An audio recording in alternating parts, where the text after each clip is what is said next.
which again strikes me as it's a money play. There's a lot of money here. And again, it's money, technology, and ideology when it comes to Bitcoin.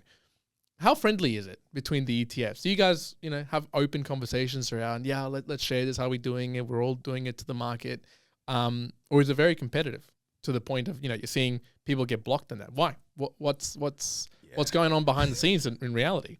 Quick note. Investing in Bitcoin is volatile and high risk. Investors may incur significant losses, including loss of their entire investment. Monochrome Bitcoin ETF, ticker IBTC. Interests are issued by Vasco Trustees Ltd AFSL 344486, the responsible entity for IBTC. The product disclosure statement and target market determination are available at www.ibtc.au.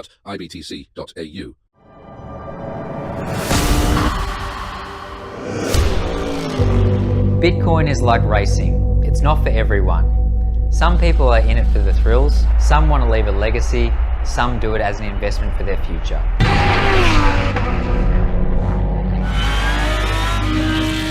When you're ready to take your investments to the next level, you might want to consider Monochrome.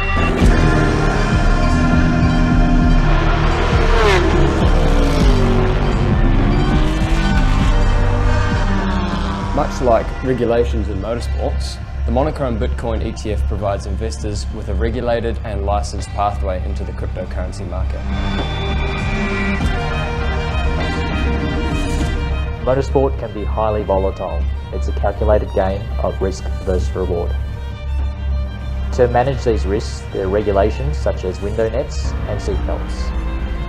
Without these regulations, the driver would be at greater risk. However, motorsports isn't for everyone. Just like in motorsports, investing in Bitcoin is volatile and high risk. So, as we do in motorsports, before we get into the race car, everyone should assess the potential risks versus rewards before investing. Without a governing body such as race control setting the benchmark for the management of motorsport events, the drivers would be driving blind. In crypto, benchmarking provides the measurement yardstick for the price of Bitcoin. This benchmark has to be world-class and regulator approved, which is why the Monochrome Bitcoin ETF uses a benchmark that meets the highest standards, regulated by the UK Financial Conduct Authority under European law, to set its Bitcoin price so you're not buying blind.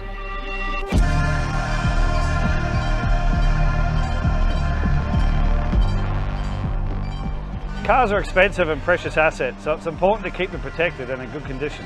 The same can be said for Bitcoin. Bitcoin is a precious asset and needs to be kept securely. The Monochrome Bitcoin ETF keeps your Bitcoin securely using a crypto custody solution which meets Australian custody requirements.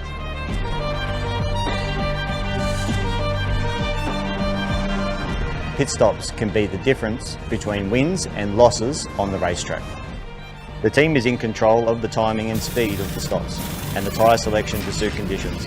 In the same way, the Monochrome Bitcoin ETF is structured as a bare trust, so you retain control over your Bitcoin.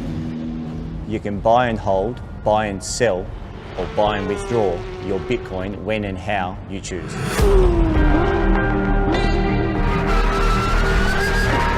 Motorsport is a safe and regulated way for us to pursue our high-performance dreams.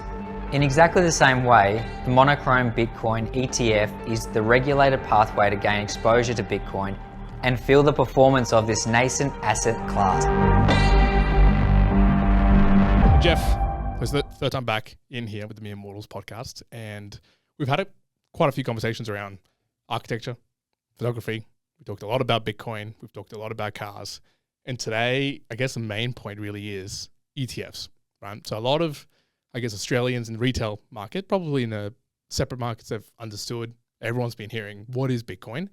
But look, for at least me personally, and a lot of conversations that I've started to come up is ETFs, Bitcoin, it's coming to Australia. It was happening in the US. I want to hear from you. Let's begin. What has been the journey for Monochrome to have Australia's first spot Bitcoin ETF? Sure, one. I think the last time we spoke, we're still building the product. An ETF is probably the most, a Bitcoin ETF is probably the most complex products to build that we've seen.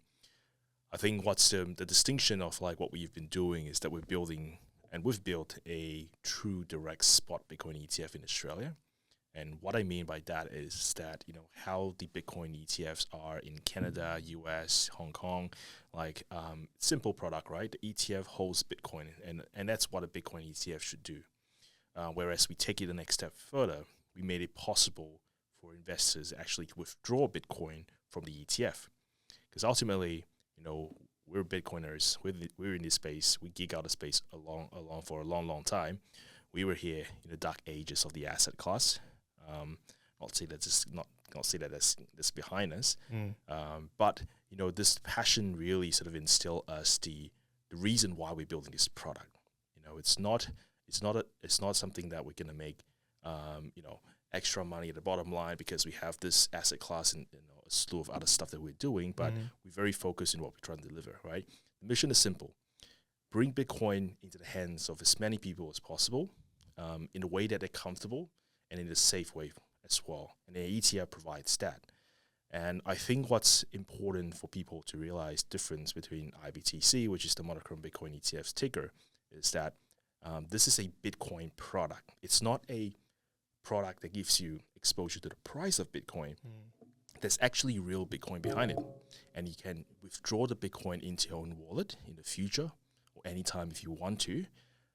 So that is not a sort of one-way product whereby you can only sell it down to cash and cash it out, and then figure out how you want to buy the Bitcoin back again. So, there's a lot of layers to peel through what the product is. But in the simple mission is that we just want to make sure we get, Bitcoin into the hands of as many people as possible, democratize the right to invest and hold Bitcoin to as many people as possible. Like I said, familiar, safe way, and that's what the Monochrome Bitcoin ETF is about.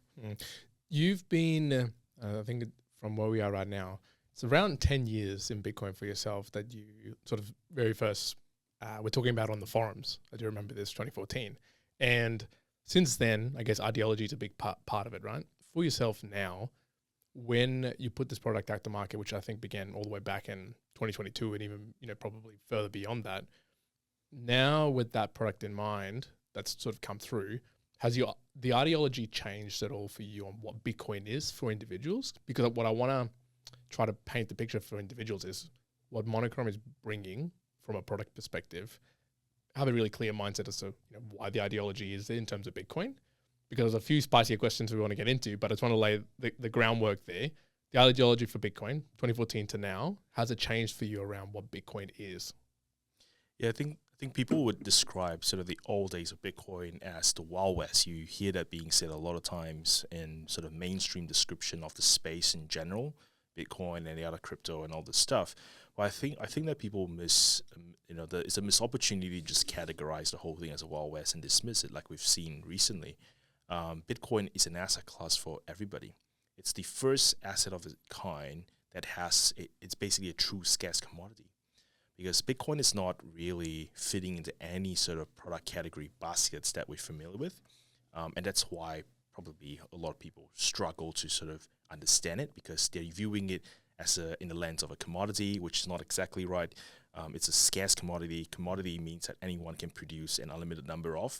The more you put in, the more soy you can produce, the more wheat you can produce, but you can produce more Bitcoin because you put in, you're trying to do that.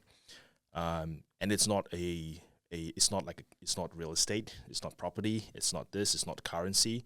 So it performs the functions of a lot of different stuff in a way that people are familiar with. And that's how the early wave of Bitcoin evangelists, they use that. I can pay someone, from A to B without a bank, and that's cool. And that's a very easy way for people to understand Bitcoin. Oh, it's like money they can use on the internet. And then when Bitcoin solidifies its value in people's mind, progressively more, then people use a comparison like it's digital gold. Again, gold, Bitcoin, yes, there's similarities, but I think the gold box would say that Bitcoin is not like gold, and I say that yes, Bitcoin is not like gold. It's better. Yep.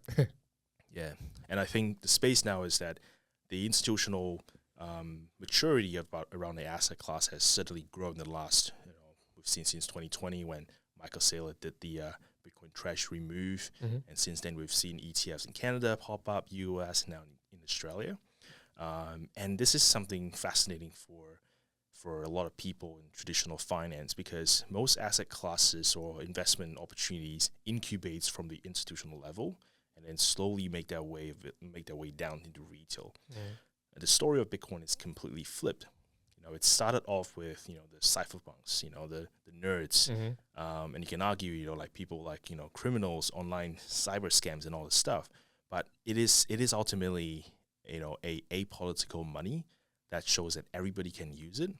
And then until now today, the idea of Bitcoin has been incubated. It's moved beyond the narratives of the past, and it's really coming to solidify to people that this asset class is completely different. What you think Bitcoin is, it's probably the story of the blind man and the elephant.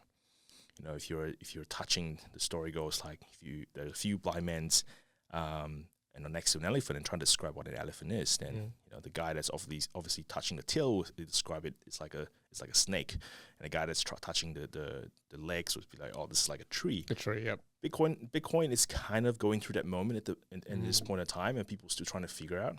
And obviously, there are these sort of Bitcoin nerds, the Bitcoin scholars that would come out and have to debunk and argue back and forth on like why it's not this, why it's that.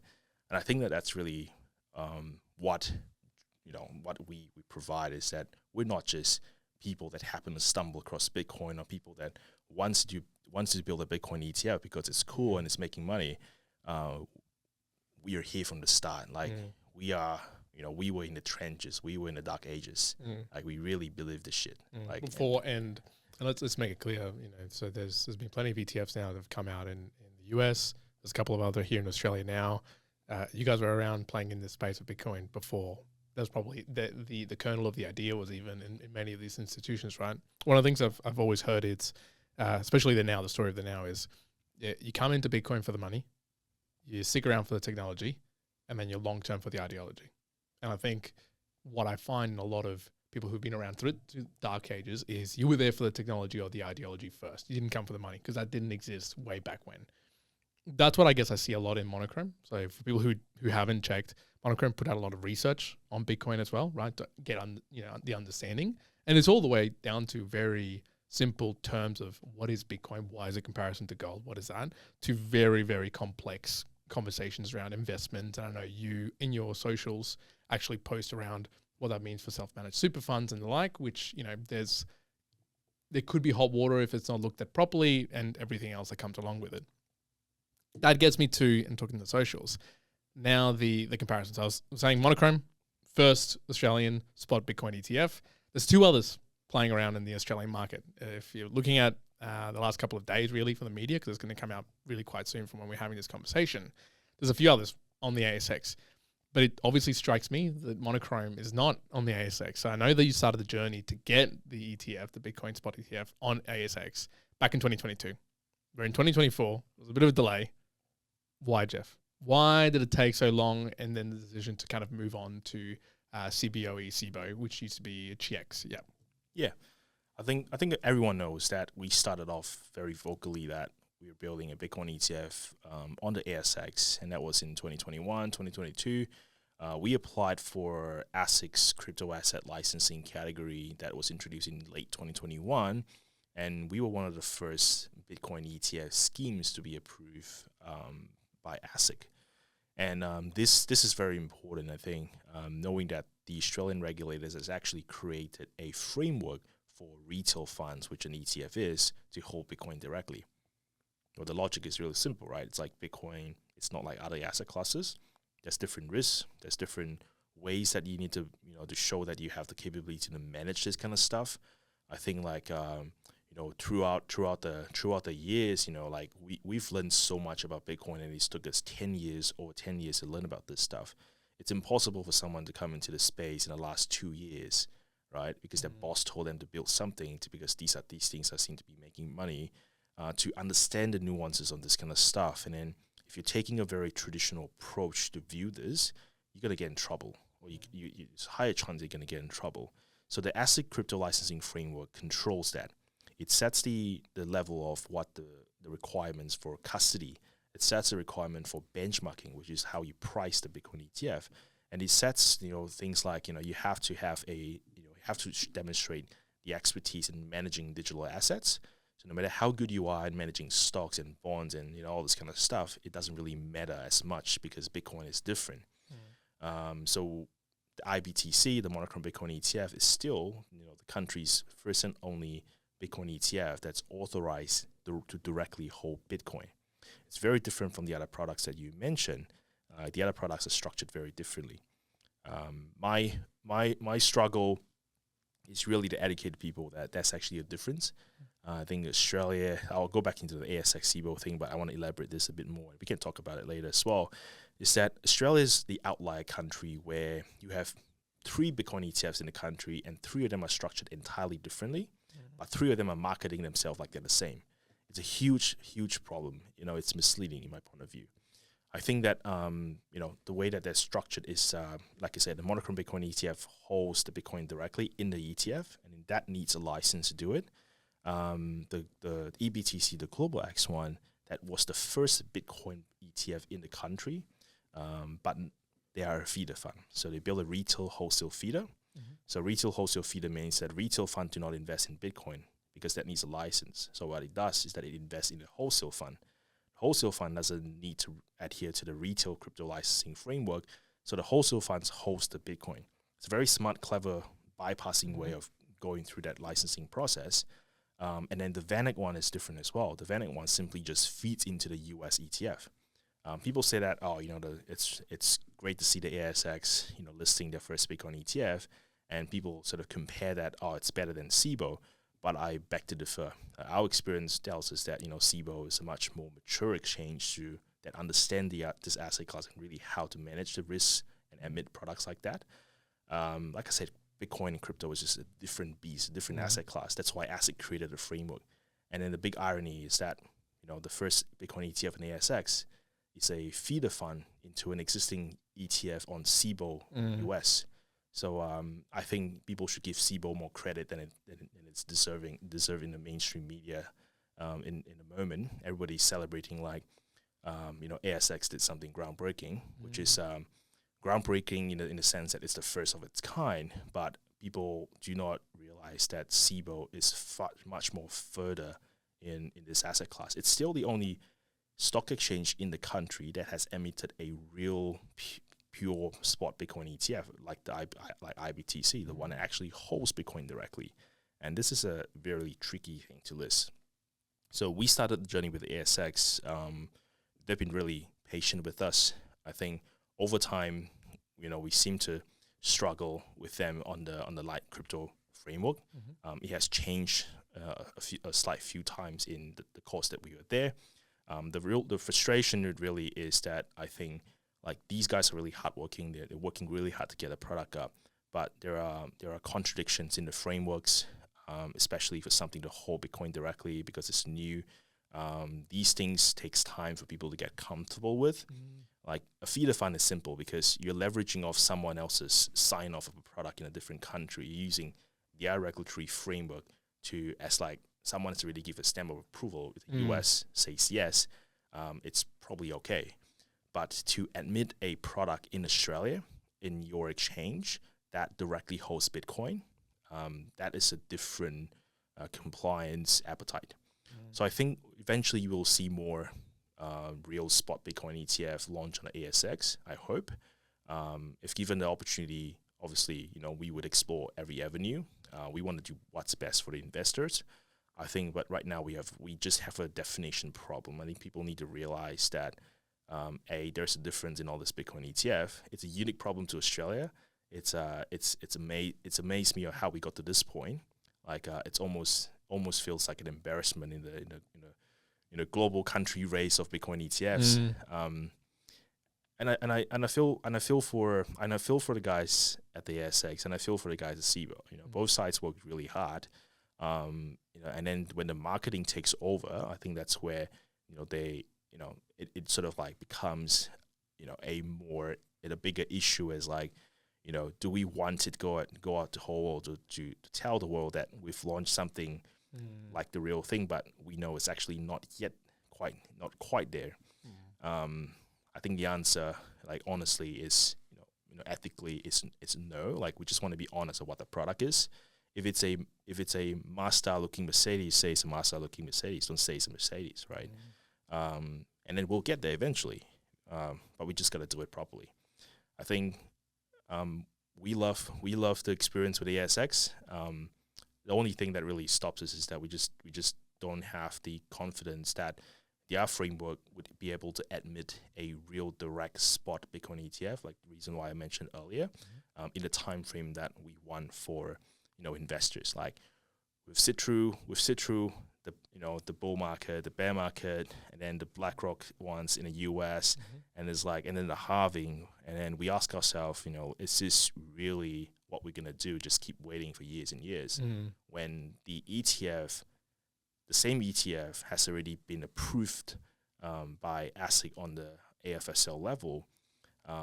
So when we looked at Cboe again, because this whole process of waiting took 2.5 years, we realized that Cboe is really doing good stuff. Like, for example, the ETF market share has gone up. I think they're closer to like 45% now compared to the ASX. So the ETF market, the volume and everything is like strong, it's growing.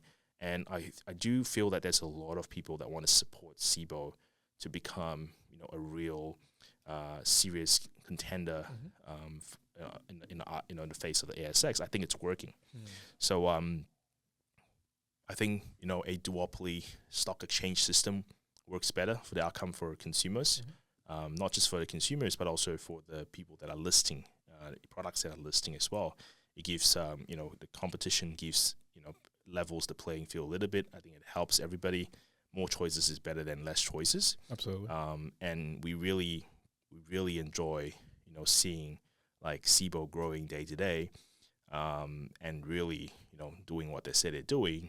That's why we move our application to Cboe, and that's lo and behold, it's approved, and now we're trading. So can't complain. Which kind of amazing. You were talking about 2021, 2022, and you would have moved over early this year to sort of progress down the path of Cboe, and all of a sudden, a few months, and here we are. You came out early June, I believe that's correct, and June the 4th, perhaps. Yeah. I think it's that. So a couple of months, and all of a sudden, we've got the Monochrome spot ETF to holding Bitcoin. I underline the Australian problem because I want to hear about that. Perhaps maybe in a little bit more of the internal detail that you see in that. But I can't get past something that I saw yesterday and today. Someone actually commented on the socials of the VanEck ETF, Bitcoin ETF, around that actually isn't a ETF that holds Bitcoin. The individual actually tagged Monochrome. But lo and behold, you yourself have been blocked from seeing any of the social, at least on Twitter that I saw on X, their posts. You've actually been blocked from seeing the Australian VanEck information. It made me wonder, because also today being the 21st of June, so I believe it was yesterday actually, that the prices for the Global X ETF also sort of came out and said, we're going to lower our rates, make it a little bit more incentive, which again strikes me as it's a money play. There's a lot of money here. And again, it's money, technology, and ideology when it comes to Bitcoin. How friendly is it between the ETFs? Do you guys, have open conversations around, let's share this, how are we doing it? We're all doing it to the market. Or is it very competitive to the point of, you're seeing people get blocked in that? Why? What's going on behind the scenes in reality? I think like there's two issues here, right? So I think one is that, like I said, I never interacted with the VanEck Australia Twitter account before at all. Not even follow, comment, nothing. And then I saw a post, someone tag us, and it's like I look at the stuff that they're retweeting. It's like, I can't see it says that the post been blocked. But looking at the comments, I guess this is about the VanEck Bitcoin ETF. So went into the VanEck page, and it's like they blocked me, and they blocked all the Monochrome accounts, which is kind of weird. I mean, like maybe someone in the social media team just did that for whatever reason. I don't understand, but I think like that's not really good. Like we don't block people, the kind of stuff. But I guess that if I were to take a step in why possibly we are a persona non grata in the VanEck sort of eyes, it's probably because we're very vocal in calling out feeder funds as feeder funds.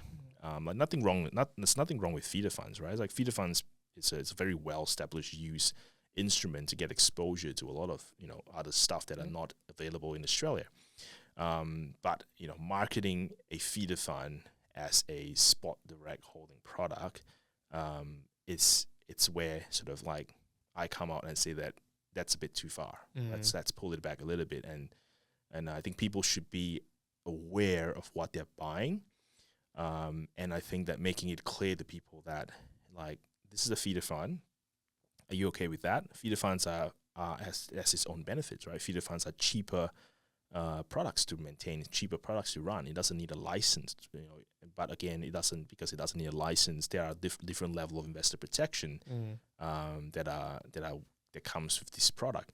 So I think the market, we just should be more transparent and upfront about what our products are. Like Monochrome has always been really upfront. Like we educate people about this, crypto licensing framework. We educate people about the different types of Bitcoin ETFs in the market. And that's what really should be people should be advocating more, is that the transparency of the nature of this product. Because I can see that, eventually when things gets cleaned up, when people have to be, fess up to the nature of their stuff, better naming conventions and whatnot, then people will realize that I wouldn't have bought your stuff because if I knew it was like that, I wouldn't have bought that Mazda-looking Mercedes if I knew it actually was a Mazda that looks like a Mercedes. I thought I was buying a Mercedes. But again, I think that it should not be looked in a way that we're like criticizing them or something. We're just trying to point out to retail investors that, hey, I think you guys should do your own research.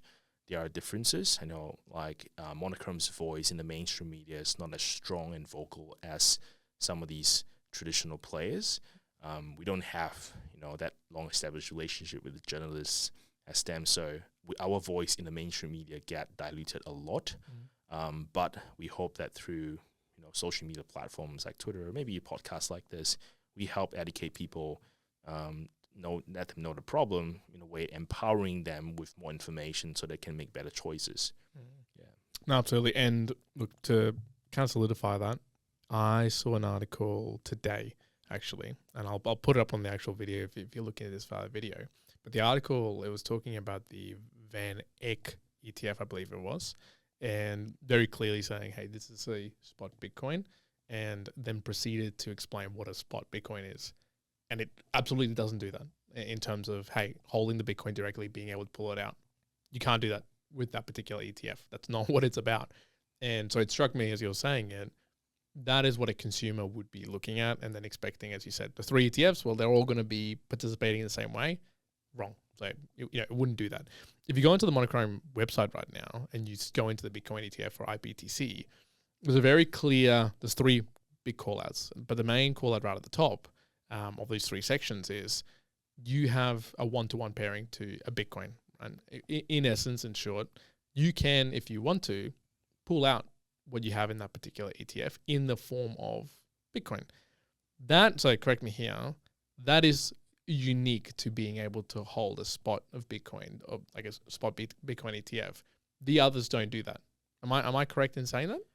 At this stage in Australia, yeah, that's the case. Well, I think that these products are not actually bad. They're legitimate products in their own rights, but it's the marketing of these products that comes off as a little bit ambiguous.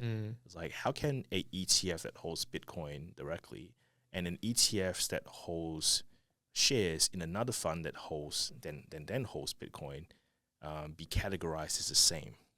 Both are calling themselves spot Bitcoin ETF. I mean, in the US, like I said, you don't have this problem. Every single spot Bitcoin ETF, right, is structured exactly the same way. It's like ETF holds Bitcoin, period, done. And that's good because the investor can shed themselves with the burden of like, well, I know the structure, they're all the same. Now I just compare the fees and, these guys use that custodian. I like this custodian over that custodian. That's cool, and then the fees. Like, it's easy to make comparisons if you're presented with the same structure product, the same products that are in the same structure. Instead of like, similar sounding products, but in nature they're all different. And then you're then required to go down a rabbit hole to then figure out what those differences are, and then categorize them again to start making the comparison on price and all this stuff. I think that's a very bad investor protection outcome for retail in Australia. I think that should change. It makes sense that something should change. It just it's going down the really weird path. Like people even in UK has reached out to me. It's like, how did we get it so wrong in Australia? It's so simple. A Bitcoin ETF holds Bitcoin, but a bunch of the funniest thing is like the all three Bitcoin ETF in Australia at the moment, and they are structured entirely differently. It's like it's so misleading for some people. I think and there's, I mean, like, I want to preface, right? There's nothing wrong with these products, right? Like, I think every product obviously has gone through their diligence, the legals and everything like that. But again, we just need to be very clear what the product is, right?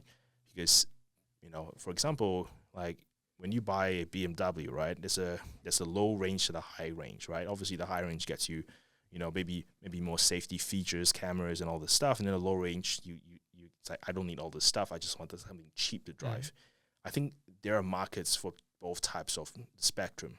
There are people that I just want a simple exposure to Bitcoin. Like, I don't really care about whether there's any regulatory ambiguity in this product, because I might be investing for this in 6 months and I'm out. Yep. That's fine. But for someone to go into this long term, and then realize that this is structured that they're not, they were not told, or to then realize that that's a problem, I wouldn't have invested. I wouldn't have bought the cheaper BMW if I didn't realize it doesn't come with Apple CarPlay. Right? I would have spent the money to buy the higher end model. But it's like the marketing material suggests that every BMW in a price range, different price range, are the same BMW. That's where the problem comes in. People are going to get confused. I think things will change. Like, it's hard for Monochrome, the underdog, and then me alone really talking about this issue. The people that knows about this problem is really small. It's a handful of people in Australia actually understand this problem. I find that people overseas in the US, in UK, and Canada notice the problem right away more than Australians, because they do not have this problem. They go that this is kind of insane. Like, how did Australia have all this type of Bitcoin ETF structured differently, marketed the same, and then there is actually a licensing framework for actual Bitcoin ETF to emerge, but then you have all this structures that are bypassing the framework, trading together. It's like it's a little bit of a unfortunate situation. And look, as you put it, it's all of these type of investment setups, each on their own have their own benefits. As long as it is easily understood by your general consumer who's going to be wanting to invest in this particular asset class, then you choose to. Again, if you want to go down the path of exposure and money, then sure, that's fine. If you maybe are more in ideology, and for most people, it's not until the outcome comes out, that the final input for, at least for an ETF, if you're putting money in, maybe you expect to get some money out, insert timeline. It's at that point that you'll then actually notice what the difference is, potentially, whether you want to extract it with Bitcoin or, actually it's an exposure and now I've got a taxable event. People should be looking into that. The Australian problem. So I want to touch on the Australian problem. So it is obvious, it seems, if you're from the US, if you're the UK or other places, you're like, what's going on? What's Australia happening? How would you summarize, I guess, why do we have such a struggle from a regulation perspective, from understanding these sort of concepts that seem to be fairly par for the course for most other places? What are we getting wrong in Australia? Did something begin wrong? The knowledge wasn't spread correctly? Do we have challenging regulators or regulations in place that don't let us really set up? Because, of course, for Monochrome, it was a challenge. It was a really big challenge to put together the spot, Bitcoin ETF. So what is it? What are we getting wrong here in Australia in that regard? I think there's really there's no really right or wrong in this. It's a lot of legal technicalities in it, and these are so-called, lack of a better word, loopholes. But again, loopholes will eventually get closed. Maybe they don't. Who knows? But so how do we get here, right? So in in June of 2021, ASIC, which is the Australian Securities Investment Commission, came up with a proposal to a consulting stage to figure out how do we put crypto into exchange traded products, ETFs, ETPs. The conclusion of that is summarized in Report 705, which was published in the 29th of October in 2021, which says that yes, crypto, basically summarize it is like crypto is unique risk, etc. And for that, and we don't agree that it's a commodity. It's a different thing. So we're going to create a new asset category called crypto assets, and responsible entities that want to hold Bitcoin directly in the refund that's offered to retail needs to apply for a special license to do that. Simple enough. It makes sense. I think it's perfect. I think Australia actually went down a really progressive path to even come up with that framework. And if you look at the framework, it's actually pretty good. Like they talk about custody requirements, talk about benchmarking, talk about the IOSCO standard for using benchmark providers and all this stuff.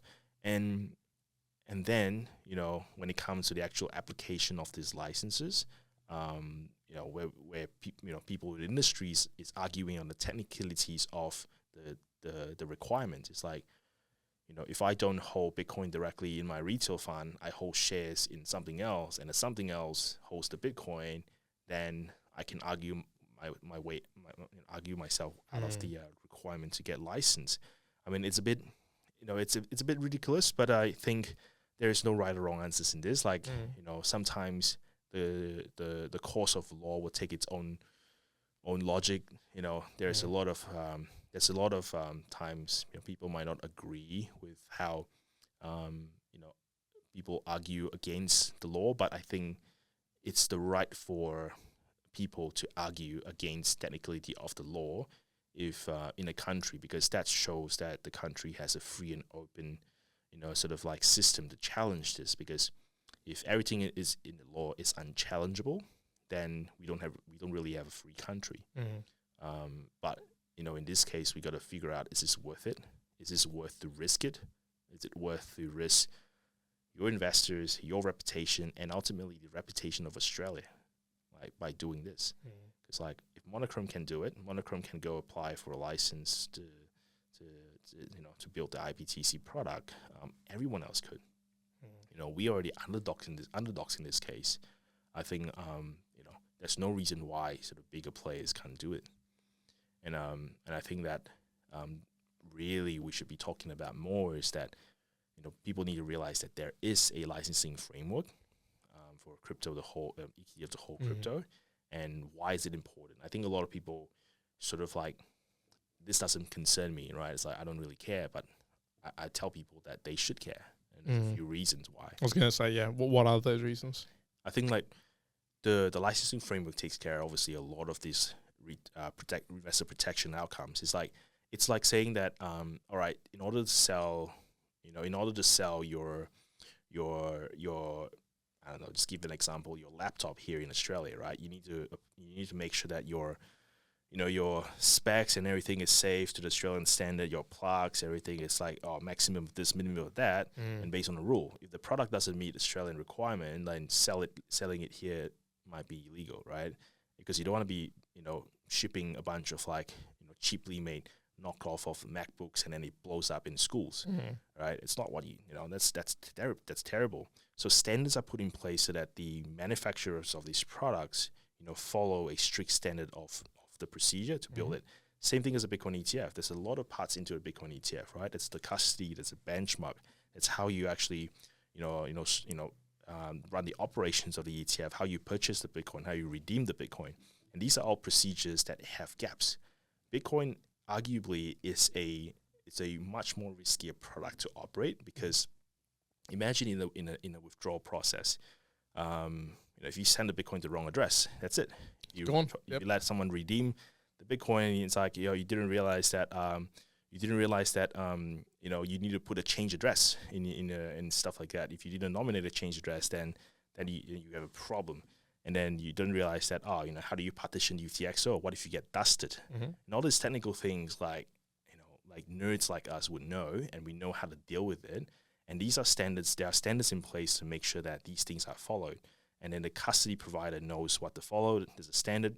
Whereas if you're just like building something that replicates what a regulated product should be in your own thinking, then you might be going that, all right, I don't need to build the laptop directly to specification. I just build what I think is good, right? And it's like, all right, that's cool. I'm a trained engineer. I know my electricians. I got a PhD in this. So whatever I put in this stuff is legit, is good. Maybe you're right. Maybe you're wrong, right? If there's no regulatory standards for the product to adhere to, then you're just under the benevolence of the issuer to go say what's safe and what's not, and what the right procedures to do A, B, C should be. So I don't think these problems will emerge short term. It's more of a long term thing. And then the other thing is the regulatory risk, right? It's a very obviously embarrassing loophole that it's that we have to wear because we are part of the ETF story in Australia. And if there is new regulations introduced to fix it, there might be unintended consequences for investors that are in the fund that loophole gets closed. Could have to be wound up in the face of a new fund. And I think there are also like tax treatments of these types of funds and things like that because of how ATO treats Bitcoin. These are really nuanced stuff that would really show that these things are not as simple as it seems. And obviously everything is open. Like I'm pretty sure they disclose this risk and everything in their product disclosure agreement as we do. But it's one thing to hide the dangers of the products and the nuances of the product away, and then talking another thing in public. And I try to tell people that this thing is legit. This thing is a spot Bitcoin ETF. They can say that because there's no legal definition of what a spot Bitcoin ETF is. Right. You can create a derivative. You just said spot Bitcoin ETF. As long as you're meeting these requirements, even if you're going through the loophole, there's no legal requirement of calling a spot Bitcoin ETF. It's like there is technically no legal requirement to call a Ute a Ute. You can market a Ute as an SUV, right? But because the problem is so known, people pick up on it. It's like, this is ridiculous. Problem in the Bitcoin world, so you don't know you don't know that a Ute looks like a Ute. People don't know what a Ute looks like. People don't know what an SUV looks like. People just heard of what a Bitcoin ETF is and assume that these are all the same products. I think that's a problem we got to fix. Well, this is kind of like the comparison of one of the latest Ferrari SUV and a Mazda 3, right? For the untrained eye or just someone who just cares about like a car. Yeah, just a car, right? What's the difference between a car? Yeah. And it takes someone who knows differences and under the hood and everything else to go, okay, no, there is a difference. I've got a scary thought that just came up, and hopefully you can negate this. But you're talking about the loophole, and obviously not Monochrome, but others. What they are doing as a feeder fund is they don't hold the Bitcoin. They instead, channel that money over to somewhere else where it's actually being held, the particular Bitcoin. Is there anything in the regulations stopping, though, a feeder fund holding Bitcoin plus other things as a collection, and that being sort of marketed as we are tracking to the Bitcoin price? I think if you read the PDS of one of these two feeder funds, I wouldn't want to name any names. You'll find out that one of them has a very caveat says that they might engage in derivatives. That's scary. That is scary, and I think so. I say that's scary. I want you.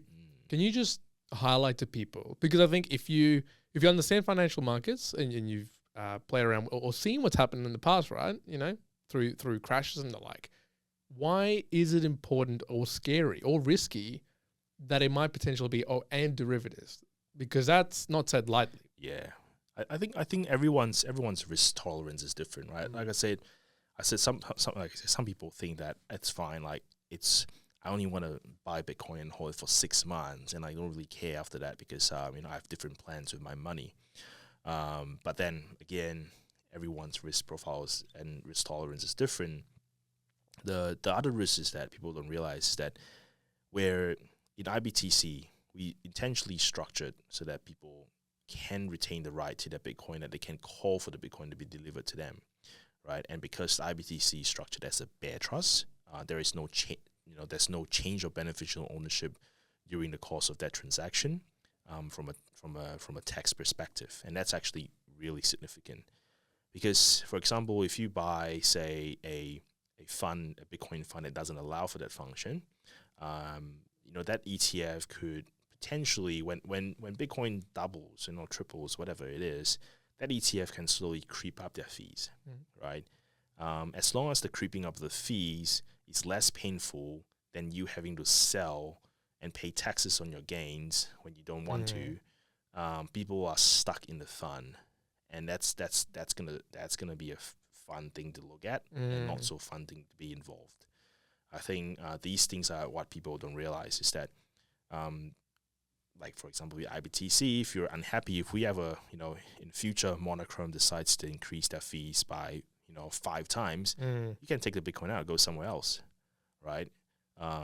And whereas if you lock in a one-way street, then yes, you might save tens of dollars or hundreds of dollars by choosing a cheaper product over the course of a time. But then, is it really worth it? I think if people have the information in front of their heads, in front of their faces, they would understand the difference and then make a more informed choice. But the real problem is that I think retail investors in Australia don't have the luxury at the moment. All the different Bitcoin ETFs in Australia, they're all different, but they're marketed like they're the same. This is exactly what happened not too many years ago with Superannuation, right, through the ATO. And what went there was, again, take back a couple of years, for most people, it was sort of like, oh, well, it's a superannuation account. They're all supers. I'll just hold it wherever. And some of them have a bit more fees or less fees, but they've got the variations, but it's hidden to see. The thing that went through, which is Your Future, Your Super, through the ATO. And that legislation change allowed it so that every super was compared. There was actual benchmarking of when they weren't meeting things, and it became a little bit more visual. You could see what is that's happening with your money. You can move around in that space.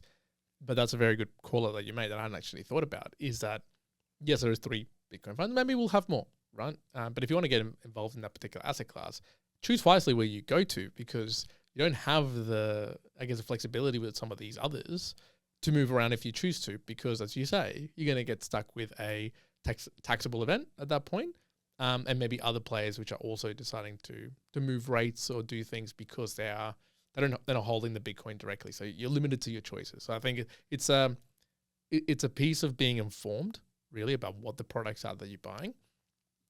I see this as the smart money that gets it, they're okay. They're going to get it. You're going to figure it out. The smart money that doesn't get it, there's going to be some pain. And then there's the usuals, like a regular individual who just wants to be exposed to Bitcoin, who doesn't want to go and purchase it on their own or hold their own keys, maybe low money, dumb money, that can get really hurt on that. It's a mum and dad who think, oh, I want to just buy into this. I've heard about Bitcoin from my child or something. Let's get into it, go to a particular fund thinking it's one thing by what's being marketed. And all of a sudden, damn, there wasn't that 2, 3, 4 years later, whether it's regulation or, they want an exit point at that particular juncture. The other one that I wanted to ask you, because I'm interested in this, right? And I think other people would be. You're talking about at one point, if you want, you can receive Bitcoin from the Monochrome fund at any point you choose. How does that actually look like? Do you then would expect the individuals on the other side to provide essentially just an address to be sent? Is that as simple as it actually works, or is there more steps involved in receiving that from the Bear Trust? So because it's the Bear Trust. A Bear Trust means that you retain legal ownership of the asset, right? So if you have legal ownership of the asset, what the ATO term is called absolute entitlement, you can call for the asset to be delivered to you like a gold bullion being withdrawn from a gold ETF. The process with Bitcoin obviously is a bit different because there's no physical bullion. There is a process for us to convert the holding into what we call a security holder reference number holding from a HIN, which is an off-market option. To then you need to provide to our satisfaction that you control the address for the Bitcoin and to be delivered to it. The specific sort of the procedures are all, there's a step to do it, but all in all, we just need to make sure that we're sending the Bitcoin to the right person, because that that That's important. That's important. And the reason I ask, because for a long time now, it's been 1.5 years where this podcast has been purely funded by getting Satoshi's fractional Bitcoin sent to it. That is purely how this podcast is marketed. So it means that we're not susceptible to advertising. We don't have to care the platforms that we operate in. Even if, the major ones go down, there's plenty of others that, are supported in its Lightning Network sort of predominantly focused, right? And so I see it's a different space, but in the same problem where, again, the understanding of how to manage your Bitcoin or your Satoshis in a fractional way, it's still very early days. And I see that the case right now where in the market, I think Monochrome is doing a fantastic job of informing people because, like you say, people who've been around for a while, they get it. They don't need to get it, but it's the large masses. And, we talked about Australia sometimes just doesn't get it. And it's informing people of what it really is. How do you operate with it? How do you move it about? And really think about don't treat it, I guess, not just as a normal other share. It's, it's a different asset class. Understand what it actually means. From talking to a lot of people, I know you had a launch party down in Sydney. What's the most common question you get asked about the Monochrome spot Bitcoin ETF? Like what's the biggest question that just seems to be, okay, I get asked this all the time. Well, how would you answer it? Oh, we get asked all the time about how can they access it in their super all the time. Yep. What's the answer? Because I was thinking about this and talking to my partner about it this morning. So how does that actually work? I think unless you have a SMSF, a self-managed super fund, you'll find that Australia will take a much longer time for superannuation trustees to be comfortable with Bitcoin related products. So that will take a long time. There's a process to get the products up there and to the right ratings agencies to get it approved. And then the investment manager of the super funds can decide what's the allocation. Is it self-directed? Is it paternal? But I think that's going to take time. It makes a lot of sense because, these people that are asking obviously sees Bitcoin as a long-term asset and they want exposure to it. And super is also a long-term investment for, to most people that are, just starting their careers. And the people that are mostly, in the early 30s, going to the peak income years, the millennials, the Gen Zs, these are the people that are most interested in Bitcoin. So it makes sense for a lot of people to think about, if I have 30 years more in my super, I might be comfortable having 10% of it in Bitcoin, right? Or maybe even 1%, whatever the number is. But again, if you're not running your own self-managed super fund, you are relying on the super fund trustee to make the decision, to make it available. And I don't think that will be anytime soon. Yeah, okay. Yeah. Which is a shame, actually, because that Australia, for the longest time, and I've heard it more and more now, that property prices in Australia have been going up quite a bit. And whoever you talk to in Australia is very well known. Property is like the king asset for us. Since you grow up, it's let's get a property. That's what you want. It would be a phenomenal, although albeit probably very hard, to transform that, as you're saying, for people who are 20 and 30 into the, what if we became more of like Bitcoin or, a different asset? But for me, Bitcoin would be the big thing. I had an earlier chat with your wife around, the future of things. And I was talking about my little girl who's 13 months old. This new generation who's going to be coming through. I can even tell you that we've got a little wooden board at home that she pulls out at nighttime, and it's just all the letters of the alphabet with little different characters. But the B, right? I didn't even realize the B is actually shaped like Bitcoin on this particular wooden board. I'm pretty sure we got it from Vinny's, from a mum. And I went, what in the world? Now, it isn't Bitcoin, but it's got the B with the actual 2 lines at the top, which I was like, wow, it's supposed to be something else. But I keep saying to her, B for Bitcoin. 25 years from now, right, of the generation who's going to be coming through, what do we have to get right? Do we have to do anything for Bitcoin to continue to do what it is, if you're looking at it from an ideology perspective, to continue to do and proceed down the path that it should? Do we have to do anything about it? Yeah. I think people play that real estate card all the time. It's like, real estate is just always going to go up forever because the government would always make sure it goes up. All right, no government will make it go down. But I think people are missing the whole point here is that Bitcoin is an asset that is free from political interference and free from sovereign risk. And what I mean by that is that almost all the asset classes out there, there's a degree of, a risk for, the asset class to be dramatically devalued if a policy is introduced, right? And I think in the times where geopolitical tension is its highest in modern times, and all these conflicts around the world, political risk and sovereign risk to traditional assets makes it really hard for people to plan sort of long-term generational wealth building and preservation. Because, maybe in my time would be fine, but what if my kid's time? What if the government turns more towards the left? And what if this happens? What if all this stuff? But I think that Bitcoin is interesting because it's a distinct asset class to everything else. Like, you might have investment in all kinds of stuff, but do you really have something that don't share, the same, political risk or sovereign risk in your portfolio?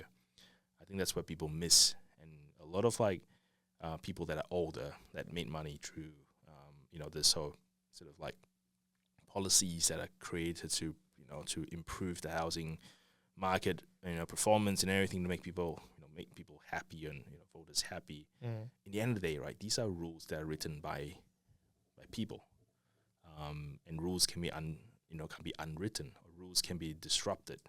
People can become corrupt, regimes can fall, whereas Bitcoin can't.